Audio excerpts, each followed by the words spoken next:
bonjour à toutes et à tous, nous sommes le 12 septembre 2020 pour le 204e rapport de situation sur le Donbass. Un rapport principalement axé sur le feuilleton de la semaine, qui a été l'inspection conjointe avortée des positions de l'armée ukrainienne près de Choumi, les célébrations des 77 ans de la libération du Donbass, mais aussi de nouveaux développements sur l'affaire des Russes qui avaient été arrêtés en Biélorussie et sur l'affaire Navalny. Sur le plan militaire, du 5 au 11 septembre 2020, l'armée ukrainienne a violé le cessez-le-feu 6 fois en RPD, à l'arme légère et aux lance-grenades automatiques. En plus des violations directes du cessez-le-feu, comme les semaines précédentes, l'armée ukrainienne continue de violer les autres points des mesures additionnelles de contrôle du cessez-le-feu, à savoir qu'ils ont mené 30 tirs de provocation non dirigés vers la RPD, utilisé des drones 24 fois, et mené 16 fois des travaux du génie, donc pour modifier les positions des unités des 36e, 53e, 56e et 79e brigades des forces armées ukrainiennes. Bon, tout ceci, je le rappelle, donc, c'est une violation de l'accord du 22 juillet. Côté ukrainien, les pertes hors combat, malheureusement, ne s'arrêtent pas, enfin malheureusement pour eux. Cette semaine, ils ont eu 3 morts et 12 blessés, principalement à cause de leurs propres mines ou de leurs propres engins explosifs qu'ils ont essayé d'installer sur des drones en mode artisanal. Et ça leur a pété à la gueule. Voilà. Arrêtez de jouer, hein, monsieur bricolage. Arrêtez. En ce qui concerne les armes lourdes, eh bien l'armée ukrainienne continue d'en déployer près du front. Les services de renseignement de l'RPD ont détecté cette semaine le déploiement de 26 unités, donc c'est moitié moins que la semaine dernière. Enfin, ça reste toujours non seulement une violation des accords de Minsk, mais aussi une violation de ces mesures additionnelles de contrôle du cessez-le-feu. Dans le détail, on a détecté un mortier de 120 mm, 7 véhicules de transport de troupes blindées type BTR, 17 véhicules de combat d'infanterie type BMP, un véhicule du génie blindé. Alors ça c'est une grande nouveauté, donc c'est un machin, ça ressemble à un char mais avec un truc de bulldozer. Bon, pour cacher tout ça, bien entendu, l'armée ukrainienne a repris les brouillages des drones de l'OSCE, hein, histoire de bien empêcher que tout ça soit bien connu à l'international. Et donc, comme je disais, la grande épopée de la semaine, ça a été cette histoire d'inspection conjointe des positions de l'armée ukrainienne près de Choumi. Donc vous vous rappelez que normalement, lundi, hein, la RPD avait prévu de détruire les nouvelles positions de l'armée ukrainienne près de Choumi à coups d'artillerie. Et le 7, finalement, Denis Pouchkine a décidé de repousser la mesure de 2 jours parce qu'on a détecté une activité assez importante des soldats ukrainiens sur la zone qu'on avait prévu de bombarder. Et on savait pas trop est-ce qu'ils éliminaient les violations qu'on avait mentionnées ou est-ce qu'ils continuaient, en fait, dans leur connerie. S'ils aggravaient leur cas. Et bon, en plus, là-dessus, pendant le week-end, l'Ukraine avait contacté, donc le ministre ukrainien des Affaires étrangères avait contacté en urgence Sergueï Lavrov, alors soi-disant pour se plaindre de nos violations du cessez-le-feu imaginaire, hein, mais bon, c'était pour cacher le fait que, bon, il commençait quand même à se faire un petit peu dans le froc. Et donc il a demandé à la Russie hein, de faire pression sur la RPD et la RPL pour que, soi-disant, on viole plus le cessez-le-feu, bon, en clair, pour qu'on leur bombarde pas la tête. Bon, faut croire que ça leur a vraiment foutu les miquettes, quand même. Pourquoi? Parce que campagne électorale en cours oblige, hein, puisque je rappelle qu'au mois d'octobre doivent avoir lieu des élections, hein, le 25 en Ukraine, des élections locales, et que si le parti de Zelensky n'a pas envie de se prendre une déculottée électorale, eh bien Kiev doit maintenir la trêve à tout prix jusque-là. Hein, si la guerre reprend dans le Donbass, l'échec de Zelensky a appliqué sa principale promesse de campagne, qui je rappelle était de mettre fin à la guerre, ça va être tellement flagrant que les candidats de son parti risquent de payer le prix lors des élections. Hein, voilà. L'autre point qui a pu jouer aussi, je pense, dans la décision, c'est une fuite d'informations qui indiquait que les unités ukrainiennes, en fait, se préparaient à bombarder Donetsk et Gorlovka en réponse au tir de la milice populaire. Hein. Ils étaient même prêts à bombarder les zones résidentielles et puis après à dire que c'était notre faute, quoi. Tu vois, enfin bon, c'est...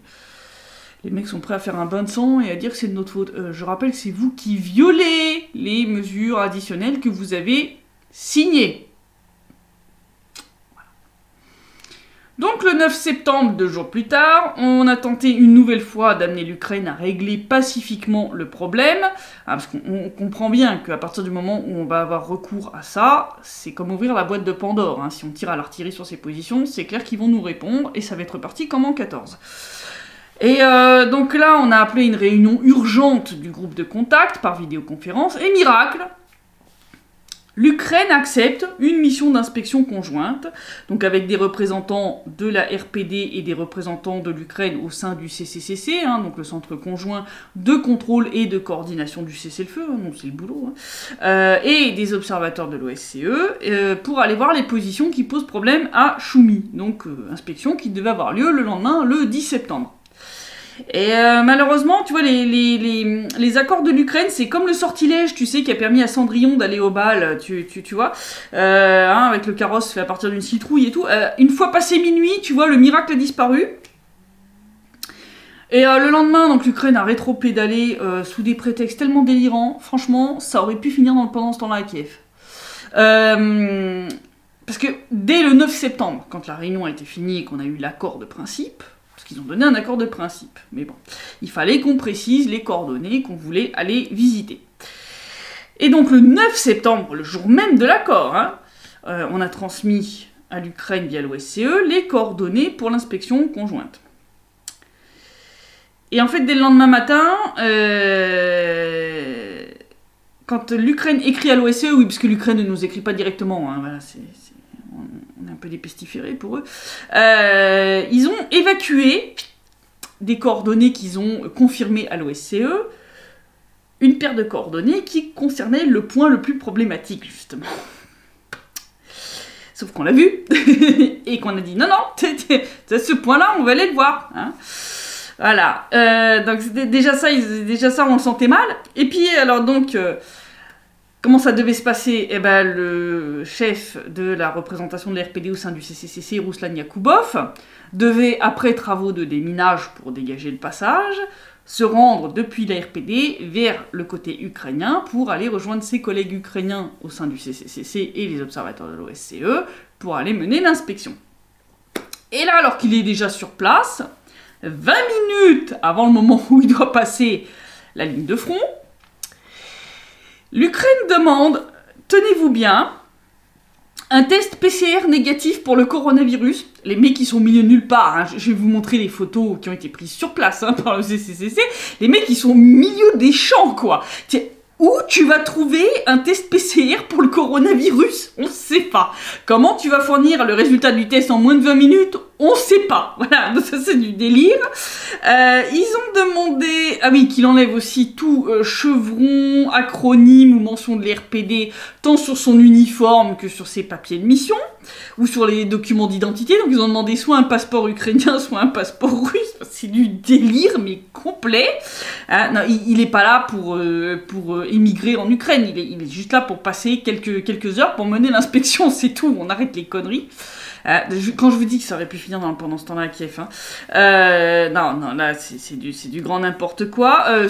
En plus, le coup du test PCR, quand je vois la situation épidémiologique en Ukraine, je vais y revenir plus tard, c'est plutôt l'RPD qui aurait dû demander un test pour les membres ukrainiens du CCCC, tu vois, pour être sûr qu'ils vont pas contaminer Ruslan Yakoubov, quoi, tu vois, je veux dire, hein. Quant au fait d'enlever ses chevrons, badges, symboles de l'RPD, sur son uniforme et ses papiers, là, là on touche le fond, c'est quoi? C'est le drapeau de l'RPD, ou l'acronyme RPD, ou le nom République Populaire de Donetsk. Ça vous file de l'urticaire, c'est comme les vampires avec les gousses d'ail, je sais pas, je pose la question parce que bon là ça devient n'importe quoi. Nous on n'a jamais demandé aux Ukrainiens d'enlever le drapeau ukrainien qu'ils ont sur leurs uniformes. Et pourtant, vu la quantité de crimes de guerre avec lesquels ce drapeau est associé, on serait en droit quoi, tu vois, je veux dire, hein, voilà. Bon, alors, bien sûr, ça sera pas une surprise pour vous, hein, pour tous ceux qui me suivent depuis un bon moment, l'Ukraine a essayé de faire porter le chapeau de cet échec à la RPD, hein, en prétendant qu'on avait exigé de visiter une zone qui n'était pas prévue. Bon, sauf que les RPD, on n'est plus déjà pro de 6 semaines, donc on commence à connaître un peu le schmilblick.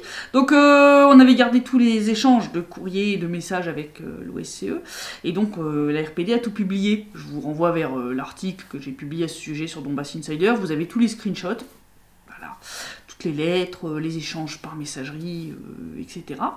Donc ça vous montre que dès le 9, on avait bien envoyé toutes les coordonnées qu'on voulait, et le 10 au matin, quand l'Ukraine a confirmé 2 sur les 3 paquets de coordonnées, donc le point de rencontre entre Ruslan Yakubov et ses collègues ukrainiens, et juste un point intermédiaire qui est un peu derrière, mais qui n'était pas le point le plus important pour nous. Hein. Voilà, donc vous allez voir, il y a tous les courriers, voilà, le 10, on a bien confirmé que voilà, tel point, on veut absolument le voir, on a même fourni des photos aériennes qui montrent qu'effectivement, il y a des tranchées toutes fraîches à cet endroit-là, et comme par hasard, c'est cet endroit-là dont les coordonnées ont été enlevées par l'Ukraine. Voilà. Donc on s'est plaint, hein, clairement, officiellement à l'OSCE, on leur a demandé d'enregistrer le fait que l'Ukraine avait foutu en l'air la mission d'inspection conjointe. En plus, l'Ukraine a essayé donc, de la jouer mauvaise foi en mode « de toute façon, on n'a pas violé les mesures additionnelles, donc il n'y a rien à inspecter ». Hein, donc, sauf que, comme je le dis, il y a des photos qui le montrent, hein, je vous la montre.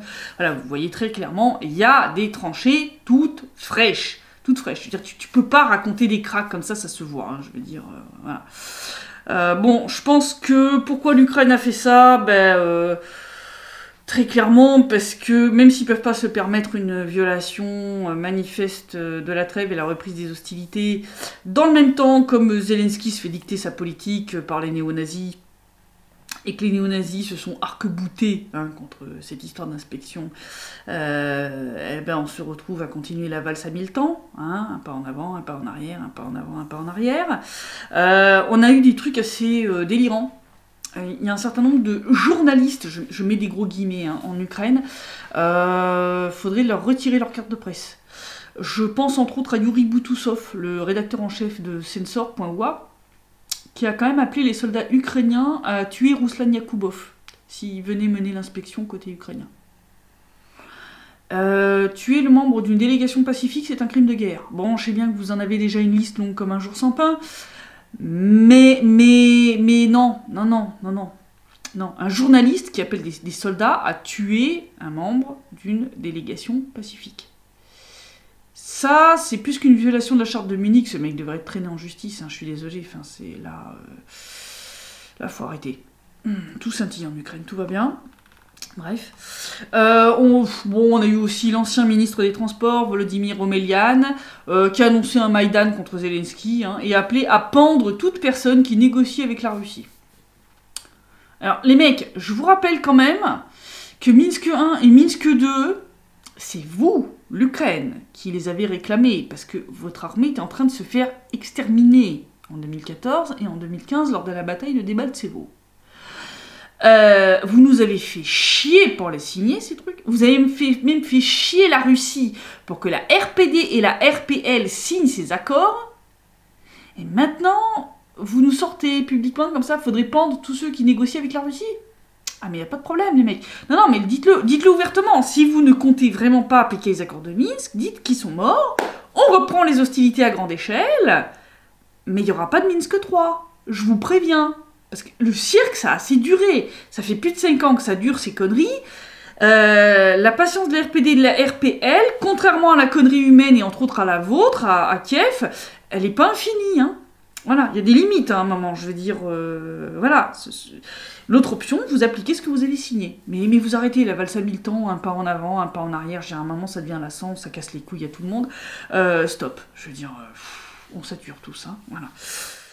Et donc, comme je l'avais annoncé la semaine dernière, cette semaine, la RPD a fêté les 77 ans de la libération du Donbass, avec comme chaque année une cérémonie commémorative le 8 septembre sur la colline de Saour-Mogila. Donc pour rappel, cette colline, en 1943 comme en 2014, a fait l'objet de combats acharnés. Pourquoi? Parce que c'est un point haut depuis lequel on voit à des dizaines de kilomètres à la ronde, donc c'est un point stratégique très important sur le plan militaire. Et donc chaque année, la RPD célèbre la date à laquelle le Donbass a été libéré, une libération qui a été rendue possible grâce justement à la conquête de la colline de Saour-Mogila par l'armée rouge en 1943, septembre 1943. Et en 2014, de même, une fois que la milice populaire de la RPD a définitivement repris la colline de Saour-Mogila à l'armée ukrainienne, c'est là qu'on a pu avoir tout un certain nombre de victoires qui nous ont permis de reconquérir une bonne partie du territoire de la RPD. Parce qu'au tout départ, on s'était retrouvé quand même bien encerclé autour de Donetsk, enfin de l'axe Donetsk-Snezhnoye. Si on a reconquis le sud de la RPD, entre autres vers Novoazovsk, c'est grâce justement à la conquête de la colline de Saour-Mogila. Et donc, cette année, à peu près 5000 personnes sont venues à ces cérémonies. C'était assez impressionnant. Il y avait beaucoup de monde, beaucoup de drapeaux de la Russie, aux côtés de ceux de la RPD. Les vétérans de la Seconde Guerre mondiale, comme chaque année, étaient mis à l'honneur. Ils ont eu droit à un concert, à des fleurs. Le chef de l'État, Denis Pouchiline, a fait un discours, ainsi que le chef de l'Union des vétérans de la RPD, et une membre de la Jeune Garde, qui a aussi fait un discours très émouvant, je trouve. La Jeune Garde, qui d'ailleurs était très présente lors de ces cérémonies, ils sont de plus en plus présents lors des cérémonies officielles. Ça montre le rôle important que prend cette organisation. D'ailleurs, 600 nouveaux membres de la Jeune Garde ont prêté serment ce jour-là pour marquer en gros la continuité de cette jeunesse de la RPD par rapport à l'idéologie et aux valeurs de leurs ancêtres, entre autres des valeurs de défense de la patrie. Puisque je rappelle que cette organisation a pour but d'enseigner un certain nombre de valeurs sportives, des valeurs patriotiques aussi, l'histoire, et les enfants donc, pratiquent des sports et apprennent un certain nombre de compétences militaires au sein de cette organisation, dont les activités, je signale, sont en dehors de l'école. Voilà, c'est des activités extrascolaires. D'ailleurs, les membres de la Jeune Garde se sont mis en fait de chaque côté du chemin qui mène jusqu'au sommet de la colline, où ils portaient des portraits de soldats de la Seconde Guerre mondiale qui ont participé à la libération du Donbass. Donc on a fait une espèce de petit régiment immortel, puisqu'on n'a pas pu le faire cette année à cause du coronavirus, je le rappelle. Et entre ces deux colonnes de portraits, eh bien, donc tout le défilé est monté jusqu'en haut pour déposer des fleurs devant la flamme éternelle et sur la tombe de soldats de la milice populaire qui sont morts en 2014 en défendant ou en tentant de reprendre la colline de Saour-Mogila à l'armée ukrainienne. On a eu aussi des énormes patchwork qui ont été faits. J'ai trouvé ça hyper impressionnant et très touchant. D'énormes patchwork, je crois, qui étaient portés par des activistes, et chaque patchwork, il y avait des centaines de carrés de couleurs différentes, avec sur chacun le nom, le prénom, la date de naissance et la date de mort d'un soldat qui a participé à la libération du Donbass. J'ai trouvé ça absolument extraordinaire, comme manière de leur rendre hommage. Ça a représenté, je pense, un travail énorme, parce que chaque carré est en plus décoré, c'est pas juste le nom, le prénom, il y a aussi à chaque fois une décoration ou une broderie ou quelque chose voilà, qui était mis dessus pour décorer. Et donc c'est quand même énormément de travail, en plus pour assembler ces énormes trucs. Je vais vous montrer une photo, vous allez vous rendre compte du truc, c'est juste impressionnant. Donc c'était une cérémonie très très touchante, je trouve. Comme chaque année d'ailleurs, comme chaque année je couvre cette cérémonie. Et c'est très important pour commémorer l'histoire tant de la Seconde Guerre mondiale que l'actuelle, puisque malheureusement en Ukraine l'histoire bégaye, et donc il semble qu'il est important de rappeler un certain nombre de vérités historiques pour que les générations futures n'oublient pas et ne recommencent pas les mêmes erreurs que certains font ou ont fait actuellement. Alors, je vous parlais de la situation épidémiologique, je refais un petit point sur le coronavirus. En RPD, on en est à 2810 cas, donc 140 de plus que la semaine passée. On a 158 morts, donc 10 de plus, et 1457 guéris, donc 139 de plus que la semaine dernière. En RPL, on a 777 cas, donc 46 de plus, 22 morts, donc 3 de plus que la semaine dernière, et 652 guéris, donc 22 de plus. Alors en Ukraine, c'est toujours la cata. Comme je vous le disais, c'est plutôt nous qu'on aurait dû demander un test PCR négatif pour les membres ukrainiens de la mission d'inspection. parce que ils en sont quand même à 151 859 cas en Ukraine, donc 18 072 de plus que la semaine passée, donc ils ont plus de nouveaux cas en une semaine que la semaine précédente, hein. On continue les anti-records, hein. Et ils en sont à 3103 morts, donc 267 de plus que la semaine dernière. Donc là, l'Ukraine bat régulièrement des records de nouveaux cas journaliers. Là, les 2 derniers jours, ils ont battu de nouveaux records avec 2500 et un peu plus de 3000 nouveaux cas. Voilà, ça continue. Ça continue, c'est pour ça que je dis... c'était pas eux de demander un test PCR de notre côté. C'était... Voilà. Parce que quand vous voyez le nombre de cas que nous on a et le nombre de cas que eux ils ont... ouille, quoi. Ouille. Je vais revenir sur l'affaire des Russes qui avaient été arrêtés en Biélorussie en juillet, parce que cette affaire n'en finit pas de rebondir. Alexandre Kotz, donc de Komsomolskaya Pravda, dont j'avais déjà parlé, qui avait déjà révélé en gros l'implication du SBU dans cette provocation. Eh bien, il a obtenu de nouvelles informations de sa source au sein des services secrets russes, et entre autres des informations très précises sur ceux qui ont organisé cette provocation. Je ne vais pas vous faire tout le détail ici, parce que c'est très très long, je vais vous renvoyer vers l'article que j'ai traduit sur Donbass Insider depuis l'article d'Alexandre Kotz, parce qu'il donne entre autres la liste complète des agents du SBU qui ont participé à l'élaboration du plan. On a plein de copies d'écran, entre autres du contrat d'assurance, de l'annonce qui avait été postée pour trouver des mercenaires, hein, etc. Et parmi, en plus des noms donc des agents du SBU, etc., surprise, on trouve 2 agents de la CIA basés à Kiev impliqués dans l'histoire. On a même leur nom, leur photo, vous irez voir sur Donbass Insider. Je vais pas le mettre sur la vidéo parce que je sais pas pourquoi, je pense que là je risquerais un gros strike de la part de YouTube. Voilà, je pense qu'ils vont péter une durite si je mets la photo des 2 agents de la CIA. Donc je vous renvoie vers Donbass Insider, vers l'article, il y a leur photo, il y a leur nom, il y a tout.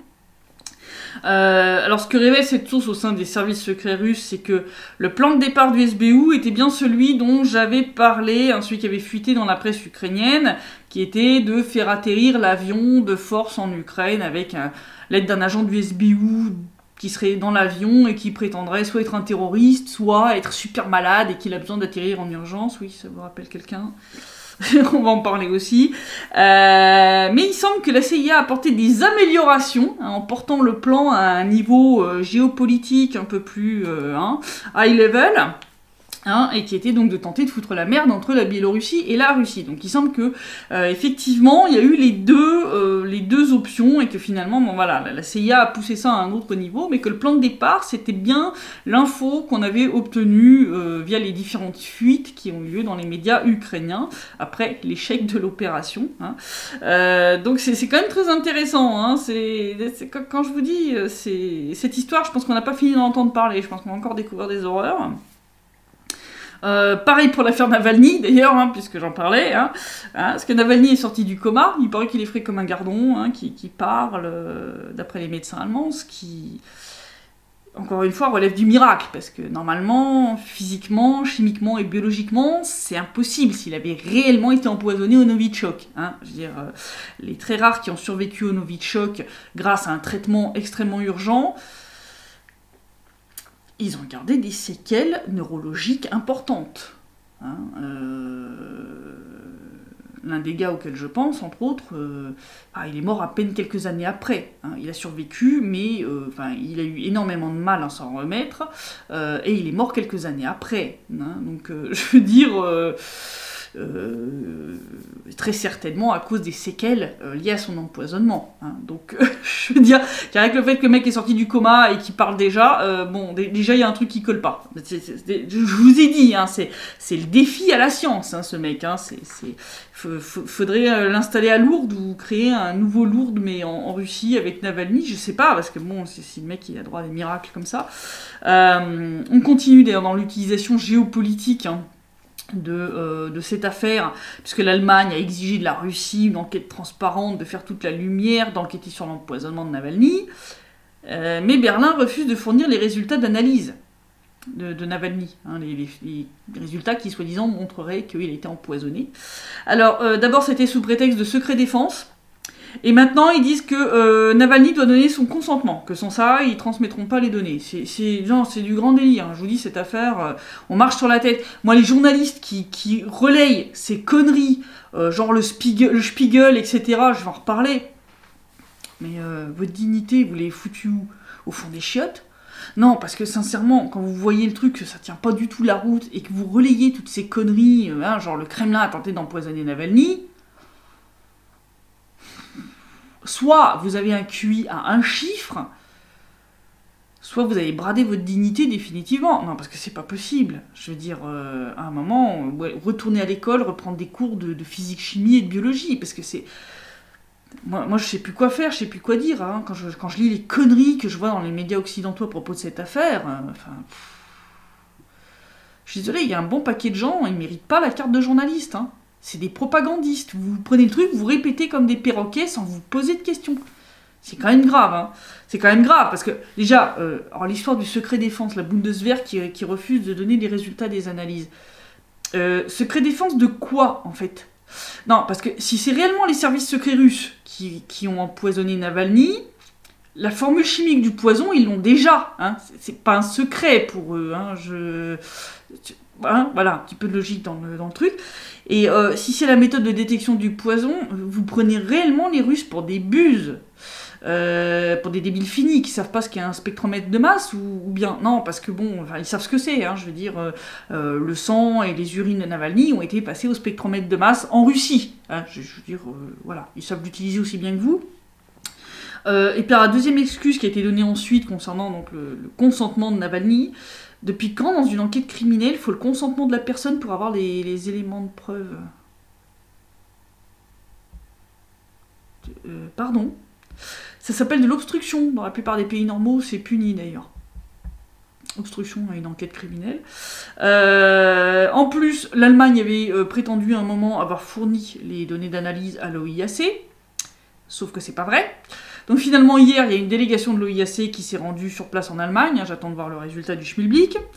Je vais revenir sur la fameuse nana bizarre dont je vous avais parlé. Vous savez, la Maria ou Marina Pevchik. La fameuse nana proche du réseau Khodorkovsky, dont je vous avais parlé, qui traînait avec Navalny pendant son séjour en Sibérie. Comme par hasard, c'est la seule du groupe qui n'a pas répondu à la convocation des enquêteurs russes.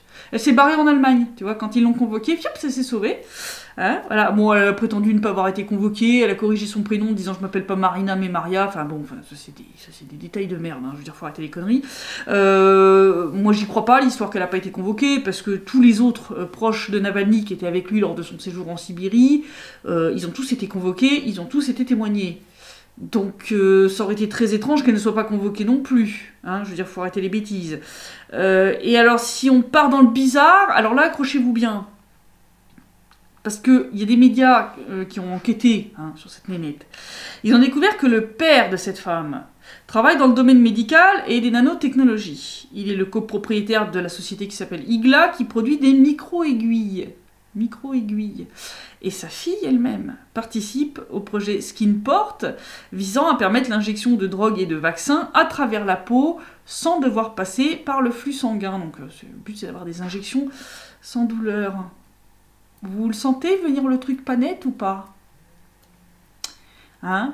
Moi je pense que ces histoires de Novichok dans le thé ou sur la bouteille de flotte, hein, c'est de la flûte. Hein, voilà, c'est de la flûte. Je vais vous en reparler aussi de cette histoire parce que ça a évolué aussi. Si en plus vous ajoutez qu'en voulant liquider donc, son truc FBK, là, son fonds de lutte contre la corruption après sa déculottée judiciaire, là, hein, il semble que Navalny se serait mis à dos Vladimir Ashurkov, son associé qui a des liens assez forts avec Khodorkovsky. Oh bah merde! Comme c'est bizarre! Hein, de là à se dire qu'il s'agit surtout d'un règlement de compte à hockey choral entre libéraux anti-Poutine, moi je suis pas loin de franchir le pas. Hein? Bah oui, parce que Khodorkovsky, il a quand même investi des grosses quantités de pognon dans les manifs anti-Poutine, etc. Entre autres au moment du vote sur les changements à apporter à la Constitution. Et Navalny, au lieu de mener le truc, il a juste appelé à boycotter, tu vois, le vote. Je pense que déjà, le père Khodorkovsky, il devait plus trop l'aimer. Et puis là, en plus, le mec qui décide unilatéralement de liquider FBK sans discuter avec ses associés d'abord, je pense que ça aussi, ça les a mis bien à l'envers, si tu veux. Hein, donc, au lieu de regarder vers le Kremlin, regardez vers qui sont ses associés, qui s'est foutu à dos, le père Navalny. Hein, voilà. Et puis, si on regarde un petit peu la portée géopolitique de tout ça, hein, comme je disais, comme par hasard, là, les appels à, bien sûr, ne pas terminer le chantier de Nord Stream 2 s'intensifient en Allemagne, en Europe, etc. Devant le silence de l'Allemagne, la Russie a clairement dit que si Berlin ne finissait pas rapidement par leur filer les résultats d'analyse, ça serait considéré comme un acte hostile avec toutes les conséquences qui vont avec. Alors si à Berlin vous voulez pas vous geler les meules pendant l'hiver, je vous conseille d'arrêter les conneries. Vous avez tenté d'enfumer tout le monde, hein, parce que quand on regarde les délires qui partent dans vos médias, et puis chez Bellingcat aussi, hein, Bellingcat et le Spiegel, ils sont partis dans des délires, c'est cosmique. C'est cosmique. Donc, comme je vous disais, en plus de l'histoire du thé, maintenant on nous raconte qu'il y a des traces du poison sur une bouteille d'eau qu'il avait avec lui, et qu'il en avait aussi sur les mains. On nous a sorti aussi que c'est un nouveau Novichok, hein, plus mortel mais plus lent. Alors, si tous ces gens pouvaient aller subir une greffe de cerveau, ça serait super. Ça nous éviterait de lire des conneries pareilles, parce que c'est pas possible. Un poison qui est plus lent, il est moins mortel. Parce que plus il est lent à agir, plus t'as de chances d'arriver à sauver la personne en lui donnant l'antidote. Non, mais je suis désolée, c'est 1 + 1 = 2. Hein, on en est à ce niveau-là. Non, un poison qui tue en 2 minutes chrono ou en 30 secondes chrono, il est de facto bien plus mortel qu'un poison qui met 2 semaines à te tuer. C'est de la logique simple. Voilà, je peux pas faire plus simple, je suis désolée. Voilà, normalement, même si vous avez un QI à un chiffre, normalement vous devriez comprendre, normalement. Hein. Et bien en plus, le poison plus mortel, on te dit c'est une évolution du Novichok. Déjà, un des concepteurs du Novichok a dit que c'est de la merde, les trucs qui racontent que ça n'a rien à voir, que le truc est pas du tout de la même famille que les 7 composés du Novichok, donc ça n'a strictement rien à voir avec la choucroute. Mais en plus, le composé que le Spiegel annonce, le gars dit mais à température ambiante il serait solide. Donc en fait, il faudrait qu'il soit à l'état liquide, tu vois, pour pouvoir agir, tu vois, je veux dire, ça n'a pas de sens. Et puis en plus, si on regarde l'histoire de la bouteille d'eau, s'il l'avait eu en cabine, je rappelle, mesure antiterroriste post-11 septembre 2001, c'est interdit d'amener avec toi plus de 100 ml de liquide dans ton bagage de cabine. Donc s'il l'avait avec lui, c'est très certainement qu'il l'a acheté après le passage du contrôle de sécurité. Hein, après le passage du contrôle de sécurité. Et si réellement il avait été empoisonné avec ça, et qu'il en avait sur les mains, alors déjà, il aurait dû contaminer le personnel de bord qui s'est occupé de lui sans précaution particulière, parce qu'ils ont dû le toucher ses mains, etc. La personne qui lui a vendu la bouteille d'eau aurait dû mourir, ou au moins tomber malade aussi, hein, parce que bon, ça a l'air d'être du Novichok de mauvaise qualité, plus mortel, mais qui tue pas, tu vois, enfin, bon, c'est n'importe quoi. Enfin, je veux dire, on aurait dû avoir une hécatombe. Arrêtez les conneries. Et en plus, les enquêteurs russes ont découvert que, contrairement à ce que racontait sa secrétaire, Navalny a bien mangé avant son vol, y compris à l'hôtel, quand ils étaient à l'hôtel. Donc, je veux dire, il y a des mensonges tout le tour du ventre dans cette histoire. C'est des magouilles géopolitiques. Arrêtez, ça tient pas la route, vos histoires. Vous passez pour des glands à raconter ces conneries. Stop. Je veux dire, encore un peu, ils vont nous sortir que la Terre est plate. Et puis alors, je vous parlais des journalistes ukrainiens qui mériteraient de se faire retirer leur carte de presse. On va revenir sur l'un d'entre eux, le Dmitri Gordon, le propagandiste de Kiev. Oui, lui, il mérite même plus qu'on appelle ça un journaliste. Ça fait longtemps que je dis que ce mec est un propagandiste. Vous allez comprendre pourquoi j'avais totalement raison. Vous vous souvenez qu'il s'était vanté d'avoir bossé pour le SBU lorsqu'il avait fait l'interview de Poklonskaya et d'Igor Girkin, alias Strelkov. Ben, c'est presque vrai, effectivement. Effectivement, parce que la chaîne Telegram Chiptune a divulgué 2 lettres de Gordon, que je vais vous montrer, qui ont été envoyées au service secret ukrainien à propos de ces interviews, sauf que c'est pas le SBU, mais la direction principale du renseignement du ministère ukrainien de la Défense. Et entre autres, les lettres sont adressées à ce cher Vassili Bourba. Oui, le même qui est impliqué dans l'affaire du MH17 et dans la fameuse opération concernant les Russes en Biélorussie. Ça commence à faire un peu beaucoup, là. Hein? Ouais. C'est impressionnant. Non, de toute façon, le mec s'en était même pas caché. Hein, donc, déjà là, à l'époque, je veux dire... Tu peux plus appeler ce mec-là un journaliste. Alors, dans la première lettre, il explique donc qu'il prévoit d'interviewer Poklonskaya et Girkin et demande donc à ce cher Vassili Bourba de donner son approbation pour les questions qu'il va leur poser et en disant que les réponses serviront à collecter des preuves de l'agression russe contre l'Ukraine. Et donc, dans la deuxième, Gordon informe Bourba qu'il a bien mené l'interview avec Poklonskaya et qu'il lui envoie l'enregistrement sur une clé USB jointe à la lettre. Voilà! Quand je vous dis que les journalistes ukrainiens bossent avec les services de renseignement et sont en fait des agents des services secrets ukrainiens et qu'ils ne méritent donc pas le titre de journaliste mais de propagandiste, vous avez la preuve que j'avais raison! Je n'exagérais pas, j'étais pas juste voilà, dans mon rôle de je sais pas, de propagandiste ou je sais pas quelle connerie. Voilà, j'avais raison, ce mec n'est pas un journaliste, c'est une violation de la charte de Munich. Ce mec n'est pas un journaliste, c'est un propagandiste travaillant pour les services secrets ukrainiens. Voilà, voilà. Et comme je dis, il s'en vante, il s'en cache même pas, Et puis comme j'avais pas de pensant à Kiev la semaine dernière, enfin j'en avais un, mais j'estime qu'il faut pas se moquer de quelqu'un qui est malade, donc je vous l'ai pas mis. Donc cette semaine je me rattrape, vous en avez 2. Vous en avez 2. Alors accrochez-vous bien parce que ça dépote. Alors le premier, c'est le bureau imaginaire du procureur ukrainien en Crimée. Oui, je dis bureau imaginaire parce que quand tu prétends que t'es procureur dans un territoire qui appartient plus à ton pays, faut déjà avoir une bonne dose de coke dans le nez ou une bonne dose d'imagination. Hein, voilà. Donc, ce bureau imaginaire du procureur ukrainien en Crimée a annoncé sur Telegram le 9 septembre avoir saisi 65 avions appartenant à des compagnies aériennes russes qui desservent régulièrement la Crimée, alors que l'Ukraine a officiellement fermé les aéroports de la péninsule, qui n'est plus la sienne, je le rappelle. Donc, en fait, en Crimée, ils s'en foutent de ce que vous pouvez raconter. Et donc, il y a une cour ukrainienne qui a prononcé la saisie des avions pour crime d'atterrissage et de décollage depuis la Crimée en violation de la loi ukrainienne interdisant les vols vers ou depuis la péninsule qui, encore une fois, je le rappelle, n'appartient plus à l'Ukraine et donc ils en ont rien à foutre de vos lois. Voilà. Sauf que ceux d'entre vous qui ont une bonne mémoire vont me dire « Ouais, mais attends, Christelle, mais il n'y a plus de vol entre la Russie et l'Ukraine. Les avions russes n'ont plus le droit de voler dans le ciel, dans l'espace aérien ukrainien. Ils atterrissent plus en Ukraine. » Donc, comment ils ont saisi les avions? Bah ouais, vous avez raison. Depuis fin 2015, il n'y a plus aucun avion russe qui n'atterrit ni ne décolle de l'Ukraine, grâce à la coupure totale des liaisons aériennes entre les deux pays à l'initiative de Kiev.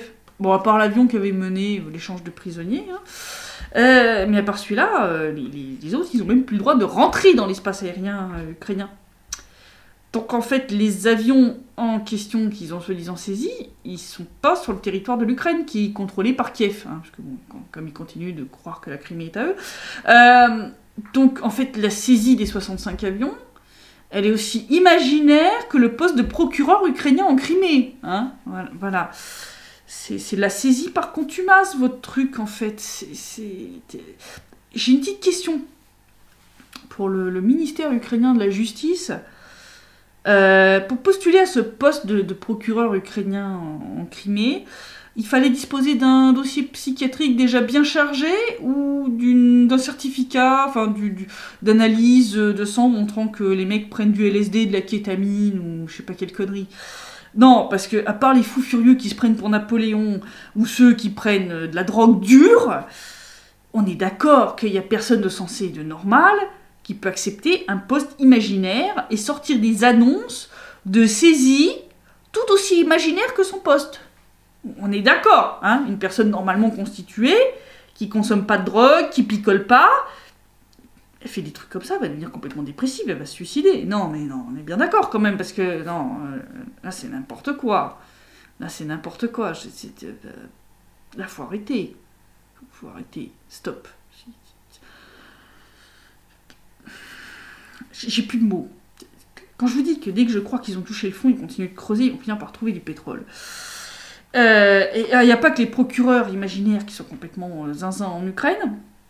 Certaines mères de famille aussi. Je vais vous montrer une capture d'écran d'un appel à la police de la région de Tchernovitsi, où une mère de famille a appelé la police parce qu'elle ne comprenait pas certains mots du manuel scolaire de langue ukrainienne de sa fille. Je vous jure, c'est pas une blague, regardez ce screenshot, c'est un truc officiel, hein. C'est la police qui a elle-même publié le truc. Je veux dire... Bon, les inspecteurs de police ont été bien gentils, hein, ils lui ont expliqué le sens des mots qui posaient problème, hein, qu'elle ne comprenait pas. Et puis, ils lui ont aussi gentiment expliqué dans quel cas il faut appeler le 102 et dans quel cas ça se justifie pas. Hein, non, t'appelles pas la police parce que tu comprends pas le manuel scolaire de ta fille. Hein, voilà. La nana avait même été jusqu'à exiger le passage d'une patrouille de police hein, pour ça, et elle s'est plainte auprès de la police que les auteurs du manuel scolaire de langue ukrainienne de sa fille avaient mal fait le bouquin, hein, parce que sa fille comprenait pas ce qui y est écrit. Quand je vous disais que la langue ukrainienne, c'est un patois. Voilà, on en a la preuve. Les Ukrainiens ne comprennent même pas leur propre langue. C'est magnifique. Quand je vous dis, non mais c'est n'importe quoi. C'est vraiment n'importe quoi.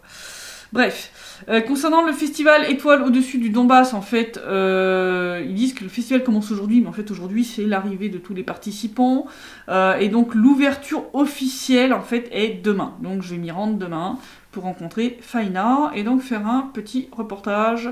Bon, par contre, certainement la vidéo sera certainement publiée que lundi, hein, parce que c'est en fin d'après-midi. Donc le temps de faire la vidéo, de faire le sous-titrage, ça va prendre un peu de temps. Donc je la publierai pas demain. Voilà, voilà. Donc, je vous dis à la semaine prochaine, et en attendant, prenez soin de vous.